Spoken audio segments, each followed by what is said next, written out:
SoCal Connected is made possible through the generous support of the Amundsen Foundation, serving the Los Angeles community since 1952. On tonight's SoCal Connected. You may be surprised to see how life in LA is going to change. It's something that affects everybody. We are seeing the effects right now. This is not a theoretical future problem. LA is getting hotter, a lot hotter. I think this is the biggest threat to human health right now in the world.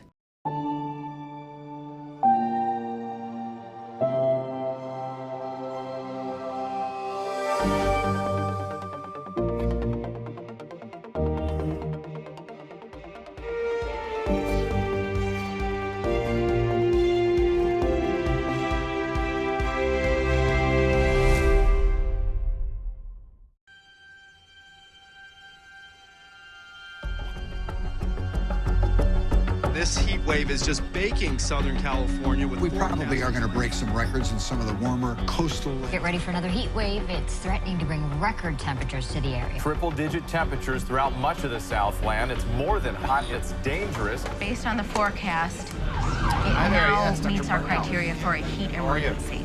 Yeah, so we worked up the patient and a little bit concerned. LA has seen more than its share of extreme heat. But still, most of us probably haven't given it too much thought. We pride ourselves on our warm year-round weather. It's what's special about Southern California. Until now. There will be no power in the city for the next 3 days. The command center was activated due to an extreme heat emergency. If you are experiencing symptoms related to the heat, please come to the emergency room. Command to the emergency department. At Dignity Health California Hospital Medical Center in downtown LA, ER doctors like Mark Futernick are accustomed to treating patients with life-threatening emergencies all day long. But now, Dr. Futernick and his colleagues are preparing for a different kind of emergency. Extreme heat. Heat waves brought on by climate change. We are seeing the effects right now. This is not a theoretical future problem. Today, we are taking care of patients that are being impacted by our changing climate. And in addition, it brings me great worry about what we're going to see in the years to come, because we know that we're on a trajectory where it's going to continue to get hotter, summer will get longer, we will see more intense and more frequent heat waves, as well as a number of other climate catastrophes. While this time it's just a drill, these are emergencies that Dr. Futernick fears will grow in frequency and intensity as the planet warms. Is it possible that the greatest emergency brought on by global warming is also the most obvious? The heat itself? Los Angeles has recently seen some of the hottest days in recorded history. In July, temperatures reached 106 downtown and 106 in Westwood, breaking a record set in 1959. Long Beach hit 108, and it was 114 degrees in Burbank. Record highs in Van Nuys are being linked to the untimely death of a postal worker, Peggy Frank, who was found in her mail truck on the day temperatures rose to 117 degrees. And extreme heat fuels the ferocious record fires that are devastating California. I think this is the biggest threat to human health right now in the world. And I'm not alone in thinking that. The Pentagon stated that this is the largest defense threat. The UN has declared that this is the #1 cause of migration in populations, and that we can expect international turmoil if we don't address these problems. Right now, our medical system is pushed to the limit. We are using all of the resources that we have to try to keep the population healthy. We're spending an incredible % of our GDP in America, and this is going to increase mortality significantly. We need to start to mitigate how much this is affecting our health, because we simply don't have the resources to take care of the amount of illness that we will be facing soon. Mark Futernick worries that the public is not getting enough information about how climate change is impacting our health. So Dr. Futernick invited Dr. Rupa Basu, an epidemiologist from the California Environmental Protection Agency, to come to the emergency department. Rupa's pioneering work is connecting the health impacts of extreme heat and climate change. For a long time, the impacts of climate change haven't really been connected to health, and it's really important to know that climate change extends to human health effects. When it's hot outside, we see heart attacks, and we see cerebrovascular diseases such as stroke, kidney disease, adverse birth outcomes such as premature birth, stillbirth, and low birth weight, and some respiratory diseases such as asthma attacks. Climate change, specifically from heat exposure and air pollution exposure, is causing increased deaths and illnesses.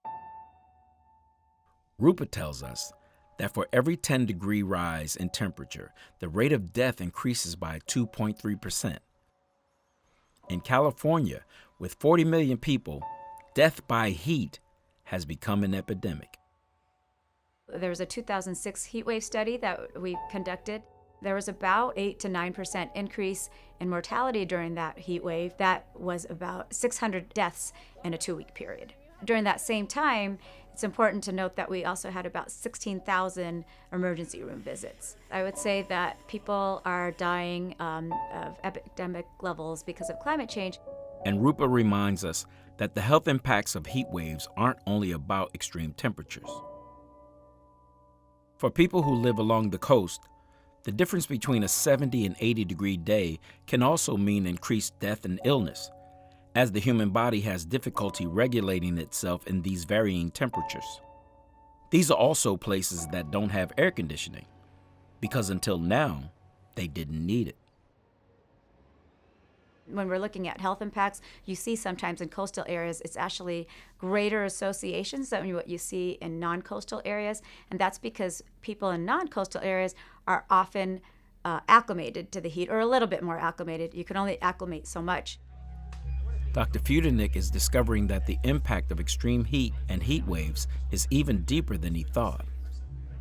It certainly feels when we're working in the emergency department that on a hot day and most of the summer long that we see more trauma, in particular more interpersonal violence. We average a couple of gunshot wounds a day in this emergency department. And so we would see more of that in the summer in general. We also see a number of stab wounds. As a trauma center in this emergency department, I think we would typically see about 5 stab wounds a day, and even more of it on a particularly high heat day. Recently, we conducted a study that was published in the American Journal of Epidemiology. What we found is that with increasing temperature, there's increases in suicides and homicides. And so that's really showing that, yes, there is association between increased heat and violence. And Basu tells us that in a world of global warming, cities like Los Angeles are increasingly at risk. Los Angeles, it's kind of like a stew in some way, in that it's really almost a perfect storm for climate change impacts to lead to health impacts here. Basu explains why the inner city is a magnet for heat. She reminds us how many parts of LA are made up of concrete and blacktop and keep the city hotter longer. Los Angeles is particularly impacted just because of the urban heat island effect. And what that means is there's a lot of absorption of the heat because of all the roads that we have here, the buildings, and there's a lot of cement and a lot of blacktop, and that really absorbs the heat. This image, taken from the NASA space station, is the most detailed heat wave map we have of Los Angeles. It measures surface temperatures, the temperature you would feel if you touch something, and shows the intensity of the urban heat island effect. The hottest spot, measured in red, is the parking lot at the Santa Anita racetrack, 147 degrees, literally hot enough to fry an egg. My name is Alex Hall is director of the Center for Climate Science at UCLA, where he uses computer modeling to create neighborhood by neighborhood projections of our climate future. the most comprehensive analysis ever of climate change in Los Angeles.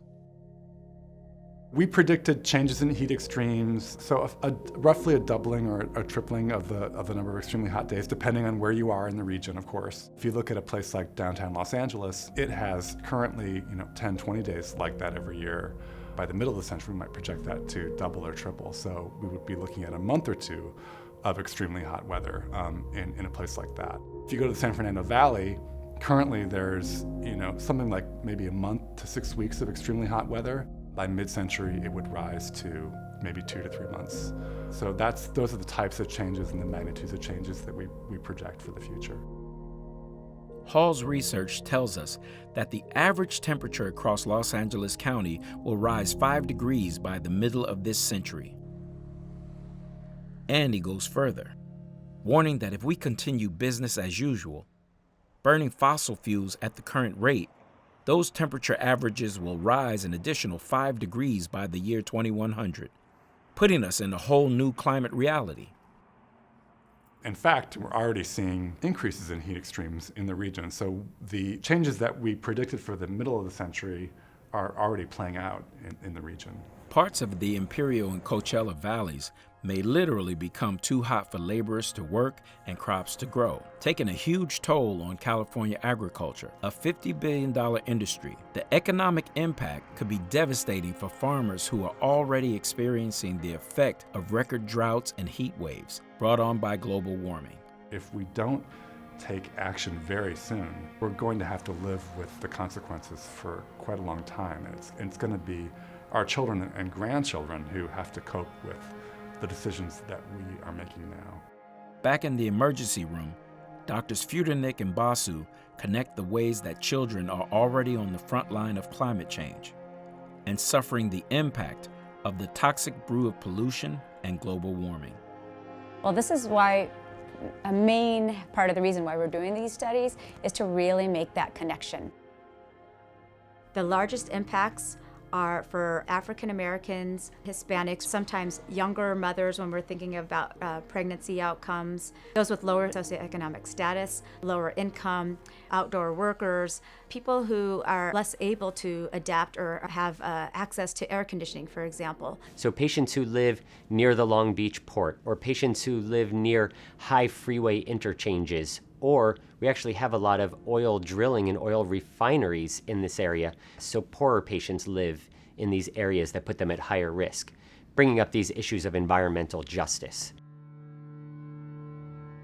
Dr. Futernick is talking about communities like West Long Beach, which has an alarming concentration of health threats related to climate change. This is West Long Beach. This is the community that I organize in, and this is where I actually grew up when I immigrated from the Philippines. It is one of the regions in the 500,000 people that live in Long Beach. There's about 32,000 to 34,000 residents here, and most of the residents are people of color. So it's a predominantly working class immigrant community. Jan Victor Anderson is an organizer for the group East Yard Communities for Environmental Justice. I grew up right next to the railroad tracks. That's actually the facility, Union Pacific Rail Yard, and the refinery is right there. And my brother was born in Long Beach and actually grew up, as a baby right next to the refinery and the rail yard. And both of us have asthma. So when we're talking about climate change, the phrase we like to use is climate change starts in our hoods. Since it's literally in our backyard, it's behind our homes, it's behind the neighborhoods where we live, work, play. Climate change does start in our hoods. It's where people will feel it first and worst, where communities are directly impacted or on the fence line of polluting facilities. And so community members are feeling it in terms of our health, and for children in particular with asthma. Sylvia Betancourt is the program manager at the Long Beach Alliance for Children with Asthma, which came together after a child died of an asthma attack on a school campus in 1999. There's a large body of evidence that shows that children in particular who grow up near diesel sources of pollution have a higher rate of asthma, have a reduced lung function. Asthma is the most prevalent chronic respiratory disease worldwide, affecting about 358 million people. I moved to Long Beach about 12 years ago, and I developed allergies since then. And then I had both my daughters. I have Isabella, who's 9 years old, and I have Emma, who's 7 years old. Isabella has allergies, Emma has asthma, and actually Emma she was born a month early, needing oxygen. So from there, I was told that she had asthma. My doctor said that because we live in a city that's very polluted, that it's one of the reasons there's a lot of high risk of early delivery in pregnancies. Living in such a high-risk area has likely contributed to the health impacts that Rupa Basu describes in her research. Premature birth, brought on by heat and dehydration in pregnant women, along with respiratory illness in their children, have untold personal and medical costs going into the future. It isn't a surprise that certain areas of Long Beach were identified to be cited for industry. Our community fits a certain profile. There's this perception that because communities of color don't have an education, perhaps don't speak the language, don't have the financial resources to be able to hire their attorney to fight back against the industry. Those are very real circumstances. Environmental justice means exactly that. Justice for our environment, for all individuals, regardless of who you are, regardless of where you come from, regardless of the hue of your skin. So your zip code and your income levels should not dictate if you get to breathe clean air, if you get to drink clean water, if you get to have a beautiful park so your children can have grass, green grass grow under their feet. People burn fossil fuels, coal, oil, and natural gas. And when we burn fossil fuels, they release carbon dioxide. And the carbon dioxide goes up into the atmosphere. And carbon dioxide is really, really good at absorbing heat. It absorbs heat and then it re-radiates that heat. So our atmosphere has been absorbing more heat than it would be if we weren't burning these fossil fuels. Laura Tenenbaum is a science educator. She's concerned that mothers like Selene are not getting the information they need to connect health risk with climate change. Atmospheric science around LA Basin is pretty complicated. You know, you've got these urban heat islands, then the inversion layer and the pollution gets trapped. That's why people should educate themselves to be able to know, what's going to happen in your own backyard. For 10 years, Tenenbaum worked at NASA's Jet Propulsion Laboratory, where she was senior science editor of NASA's award-winning global climate website, the most visited on the internet on this subject. She helped build NASA's climate Facebook presence to 1.3 million users and wrote weekly blog posts about global warming and potential solutions. But Tenenbaum says that all changed when Donald Trump was elected president. I was told to stand down on tweeting and social media because Trump had taken away the Twitter account from the National Park Service. And so they were afraid that of NASA's climate Twitter account getting in trouble, so they wanted us to stand down. And an article comes out in the Washington Post, and it's called "NASA is Defiantly Communicating Climate Change Science Despite Trump's Doubts." The Washington Post article quoted Tenenbaum's blog on global warming. It says, "I want to put images right in front of people that know that global warming is in fact happening." The hammer really came down. They took me off Facebook without telling me. The page that I had taken from 60,000 to 1.3 million, they took me off without telling me overnight, the evening of that article, with no explanation. I was just booted out. NASA eliminated her position Tenenbaum was out of a job. A spokesperson for NASA JPL disputed Tenenbaum's account, saying there was no change after the Trump administration took office in terms of NASA JPL's ability to talk about climate change. Unfortunately, that does not surprise me. I think a lot of climate scientists, particularly those who are working for federal agencies, have felt pressure not to talk about climate change in public, and that's really unfortunate. I think everyone, because it's something that affects everybody. We can no longer sit around and wait for scientists to come and save us. And so it's really important now more than ever before that people take possession of their intellectual ability to understand enough basic science to be able to make collaborative decisions about how our world is going to be. It's mandatory. We're going to put the miners back to work. We're going to put the miners back to work. President Trump has given himself an A+ on his environmental policy. But according to a study in the Journal of the American Medical Association, Trump's environmental agenda is likely to cost the lives of over 80,000 U.S. residents per decade and lead to respiratory problems for more than 1 million people. My sense is the Trump administration finds the facts, the science, and the law bothersome. Javier Becerra, California's Attorney General, is leading the resistance by a number of states and taking the Trump administration to court over its climate policies. This is the way I try to deal with the shenanigans in Washington, D.C. I worry not so much about what comes out of the Oval Office in words, but deeds. Because deeds I can grab, and I can wrestle with those. And so I look at what they're doing in Washington, D.C., and that's why we've had to sue the Trump administration so many times. Since the Trump administration came into office, we've filed about 70 lawsuits, roughly one every 10 days. David Pettit, a senior attorney for the National Resources Defense Council, says a crucial legal battle is over Trump administration efforts to cut fuel emission standards, responsible for 50% of global warming pollution. He says the administration is aware of the devastating impacts of this policy. Their environmental documents, and again, these are their numbers, showed that if we do what the Trump administration wants to do, by the year 2100, we'll have 7 degrees Fahrenheit of temperature rise globally. That would be a total disaster, economic and human disaster, not just for the U.S., but for the whole world. This is unlike anything I've ever seen before.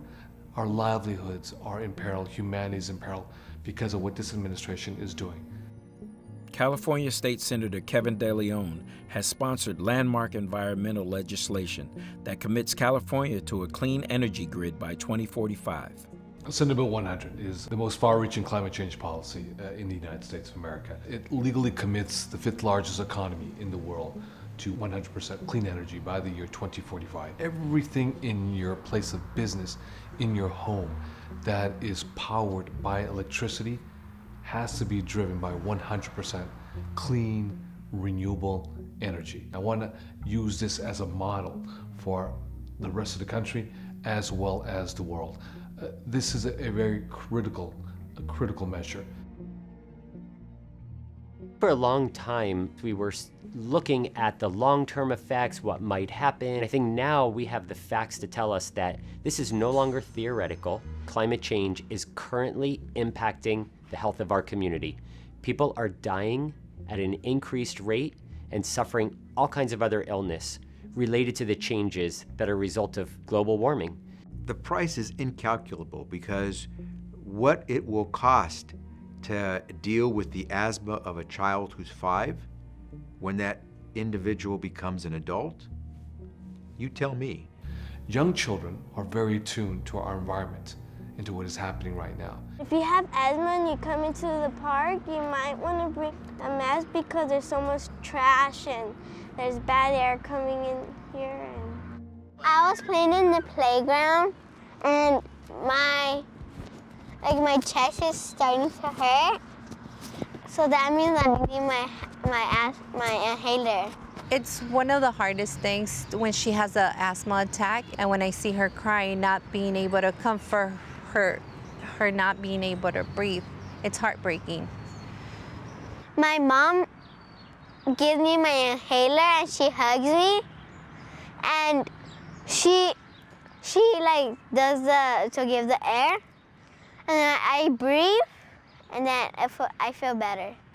And we have to clean our CD. Children will play a huge role in educating the adults and, quite frankly, a lot of politicians who still don't have their act together when it comes to the issue of climate change. As a physician, I believe that prevention is the way to go in terms of the effects that we're seeing from climate change.